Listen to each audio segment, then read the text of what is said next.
네, 이번 주간에는 여러분 그동안에 이제 문법적인 그런 내용 중에 좀 보충, 보완해야 될 것들을 좀 다루어 볼까 합니다. 기존에 공부했던 내용들 위주로 다시 한번 좀 복습을 해보려고 해요. 오늘은 그 첫 시간으로 동명사와 분사에 대해서 다시 한번 좀 정리를 하겠습니다.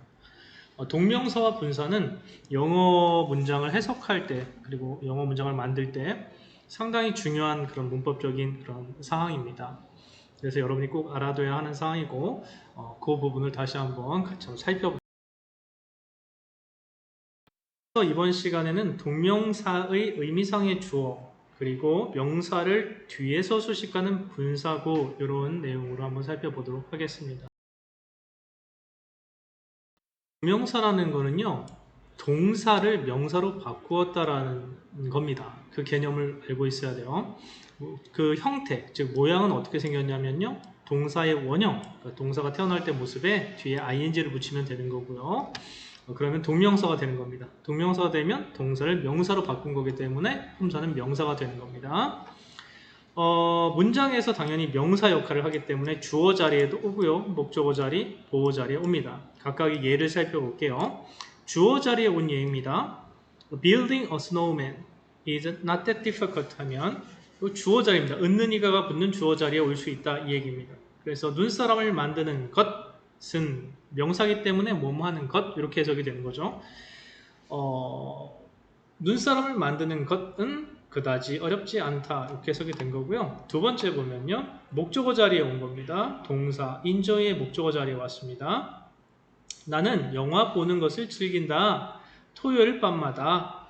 그래서 영화 보는 것, 이 watch라는 단어는 보다라는 뜻인데 ing가 붙어서 동명사가 되었기 때문에 보는 것 이렇게 해석이 되는 겁니다.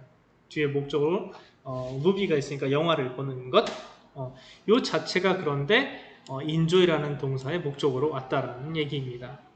여기서 하나 더 중요한 포인트는 enjoy 다음에 반드시 이렇게 ing가 온다는 얘기를 많이 들어봤을 겁니다.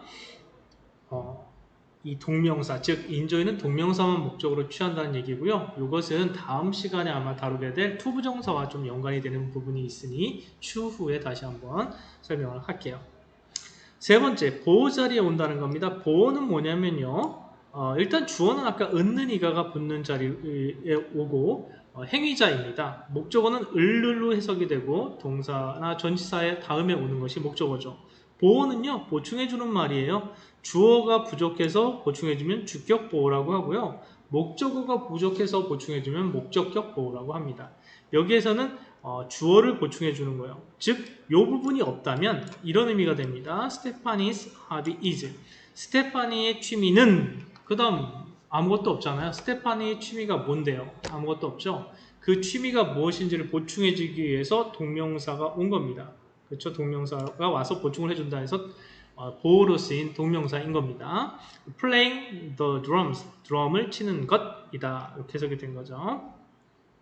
여기까지 다시 한번 천천히 살펴보시기 바랍니다.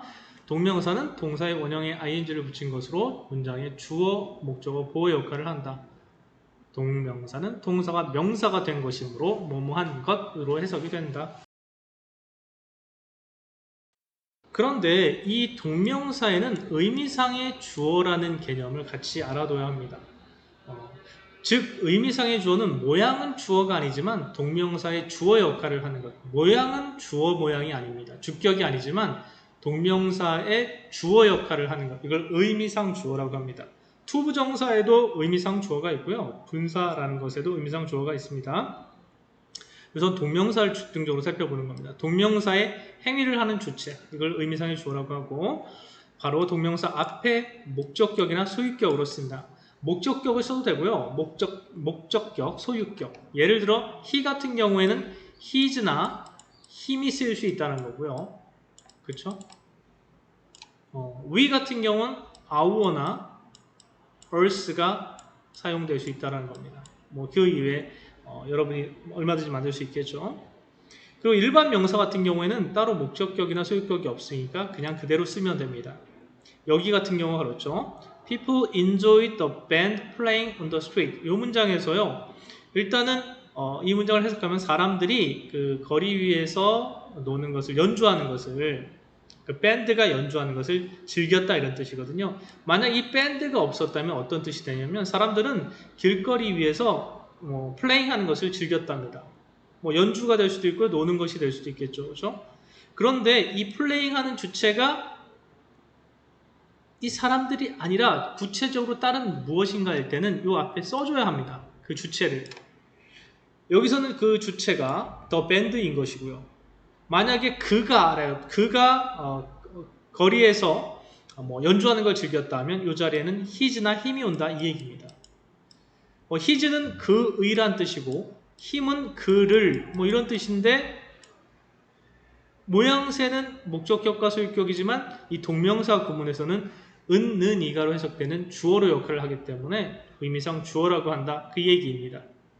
알겠죠? 이 아래 두 번째 예문을 보면 더 확실해집니다. I was unsure. 나는 확신하지 못했습니다. 뭐가요? 그가 상을 받을 것을 확신하지 못했다. 그래서 his는 그의가 아니라 동명사 앞에 있기 때문에 그가, 그는 이런 뜻이 된다는 얘기입니다. 알겠죠? 이 his는 그래서 동명사의 의미상의 주어다. 이 이야기. 그런데 동명상의 의미상의 주어를 쓰지 않을 경우도 있어요. 어떤 경우냐면요. 이런 경우예요.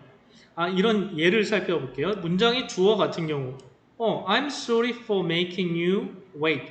너가 기다리게 만든 것에 대해서 미안해. 근데 이 만든, 이 making한 주체가 I죠. 그러니까 이 앞에 구태여 my나 me를 쓰지 않아도 이 전체적인 맥락에서 I인 걸 알 수 있기 때문에 이런 경우 쓰지 않는다는 겁니다. 두 번째요. 문장의 목적어와 같은 경우인데요. 이 경우도 마찬가지예요. 이게 thank you에서 you가 목적어거든요. 이 you가 이 giving의 주체입니다. 그래서 고마워. 네가 나에게 어드바이스를 줘서 고마워. 이 경우에 여긴 you가 와야 되는데 you나 you어가 와야 되겠죠. 그런데 이 목적어가 같기 때문에 이건 문맥상 다 알고 있어 서로. 그래서 구태여 써줄 필요가 없다 그 얘기입니다. 그리고 세 번째는요. 이런 경우예요. 의미상 주어가 일반인인 경우. 즉 그냥 보통 사람인 경우에 우리가 그냥 막연히 누구라고 구체적으로 알 수는 없지만 우리라든가 일반적인 사람들 이런 의미일 때는 구체적으로 써줄 필요가 없다는 얘기입니다. 예를 들어 스위밍인데요. 수영하는 것. 누가 수영하는 거예요? 그나 그녀가 수영한다면 앞에 his나 her를 써야 되겠지만 보통 사람들이 수영하는 것. our나 us이기 때문에 이런 경우에 생략한다는 겁니다. 그래서 스위밍만 써도 우리가 수영하는 것 이런 의미가 있다는 걸 알고 있어야 된다 그런 얘기죠. 수영이라는 것은 stay fit하는 즉 건강을 지키는 좋은 방법이다 이렇게 해석하면 되는 겁니다. 통해서 우리가 지금까지 공부한 문법 지식을 통해서 한번 고쳐보자면 I can't imagine the river run dry. 이게 동명사가 된다면 running이 되는 거죠. running 이렇게 되는 거고요. 여기에서 이 the river는 이 running의 의미상의 주어입니다. 강이 run dry, 마르는 것을 상상할 수 없다 이런 뜻이 되는 거죠. 두 번째는요, they were not aware of. 그들은 몰랐다라는 거죠. 그녀가 유명한 가수인 걸 몰랐다. 이 부분을 동명사로 바꾼다면 she는 당연히 her가 되어야 될 것이고요. is는 being이 되어야 되겠죠. 그렇죠? 세 번째요. performing CPR. CPR은 심폐소생술입니다. 내 생명을 구했다. 그가 CPR을 해서 내 생명을 구했다는 겁니다. 그럼 이 performing의 의미상의 주어인 he는 his가 되어야 되겠죠. 마지막으로 네 번째입니다. It's amazing. 놀랍다.